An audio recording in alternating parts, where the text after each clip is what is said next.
It's nice to finally have a real practice. I mean, I haven't been part of many of those. I mean, we were skating, but we obviously didn't have the numbers, to resemble real practice. So it's nice, and I just got here this morning, so everything's kind of new, and you just kind of want to go out there and sweat trip off. It was a long ride, so it felt pretty good, and I think we had pretty good practice.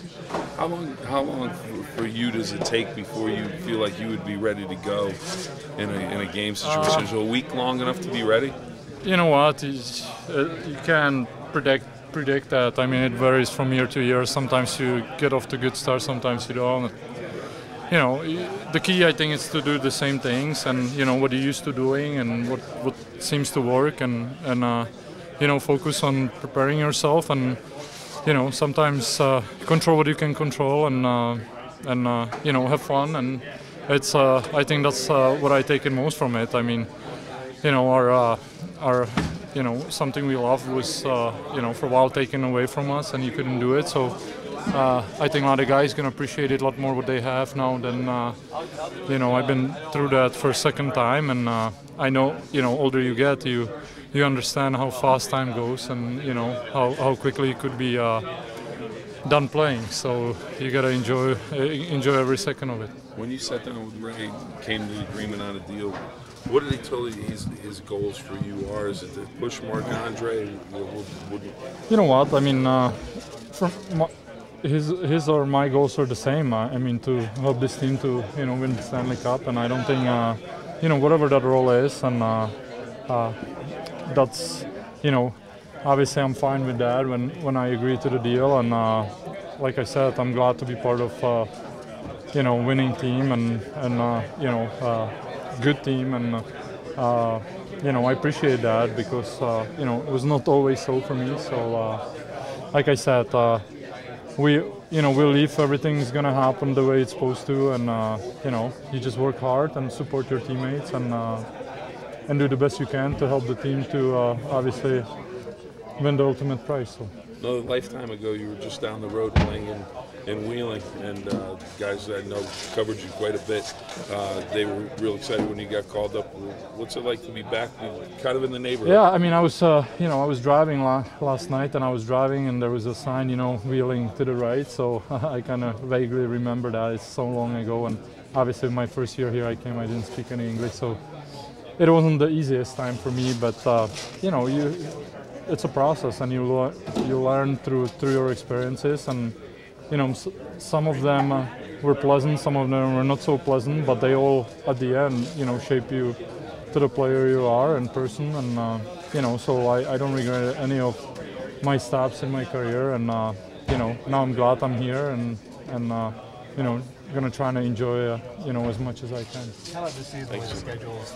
You might have already talked about this, but there's so many games, it looks like both goalies are getting a lot of playing time, I'm sure. That's obviously a question for coaches, but like I said, I mean, I play for 10 years as a number one goalie, so for me it's, I'll play when they tell me to play, and that doesn't change if you're a backup or if you're a goalie. I mean, coaches make the decisions, and sometimes you want to play and you don't play, and sometimes you don't feel like playing and you're playing. So that's hockey, and I just, like I said, that's we all have our own jobs in this locker room, and the people next door, the coaches that have their job, and they're gonna do their job, and they're gonna put on the ice who they feel should be on there. And to me, it's whatever number or whatever chances I'm gonna get to play, that's probably totally up to me and how I play, and obviously how confident they feel from indoors. How about you coming from a team that had a lot of talent in front of you, you come to another team that has a lot of talent in front of you? What are your thoughts on the makeup of this team? Yeah, I mean, I obviously playing in Eastern Conference for last 5 years, and so I know the teams really well, and it was one of my decisions was based on I want to be in a winning atmosphere, and I probably had maybe a little better opportunities as individually for me out there, but I've been really blessed to be in NHL, and that's I don't regret 1 minute of it. But I haven't had a chance to play for a lot of very strong teams or so my decision was based on I don't have that many more years to play, and I want to be in a winning atmosphere, and I want to be part of success. And no matter what you say, I mean, you love playing hockey, but when you're not winning, it's not the same like when you're winning. Whoever plays sports knows the feeling is like nothing else, and you enjoy it more. You enjoy when you're winning, and obviously it gets a little tougher when you're not. So. After your injury last year, when were you able to start playing again? You know what? I was just getting. I wasn't clear yet when we lost, but I was probably practicing 90%. But it was a pretty severe injury, and I think this is actually, selfishly for me, I think the lockout worked out the best because I get to spend some time with my family more than I would, and obviously I let that groin heal totally when I feel it's as good as it was before it happened, and I never had a problem with that, and it's all it takes. I think I came a little bit too early, and I was pushing it, and with injuries like that, I learned the hard way. It's not a good idea. So.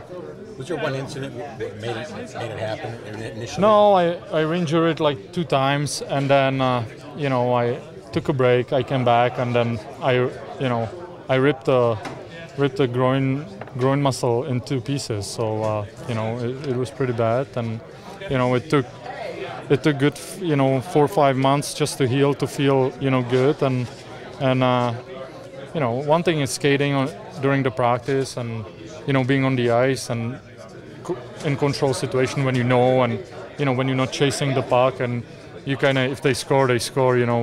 It's not a big deal. In the game, you don't have that mindset. So being healthy to me is feeling no matter what I do, it's gonna hold up, and that wasn't the case when I came back, and I was hoping it's gonna hold up, but it didn't. So that's just life, and it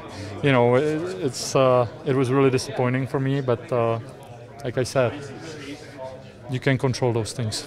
Thomas, what about your relationship with Flower? It's always good to have a good goalie tandem, work with a guy. How well do you know him, and what about building that relationship? Well, when I signed, we talked a couple times on the phone, and obviously we have the same agent, and he called me when Ray called first time. He Alan called me, and we talked about Mark and what I want, and what my expectations are, and in what situation I would want to be, and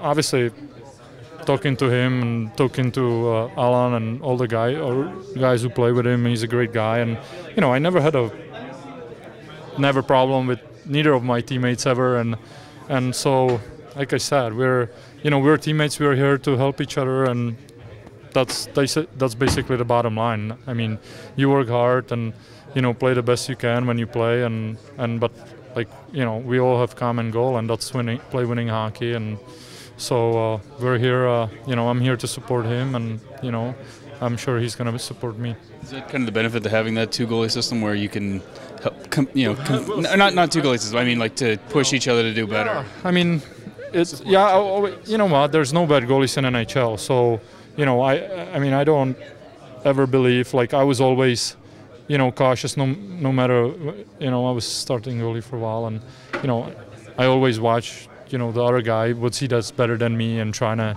make myself better that way, and so there all these players, especially goalies, there's only 2 on team, and it's tough to get to NHL, so when you get here you're probably pretty good. So I'm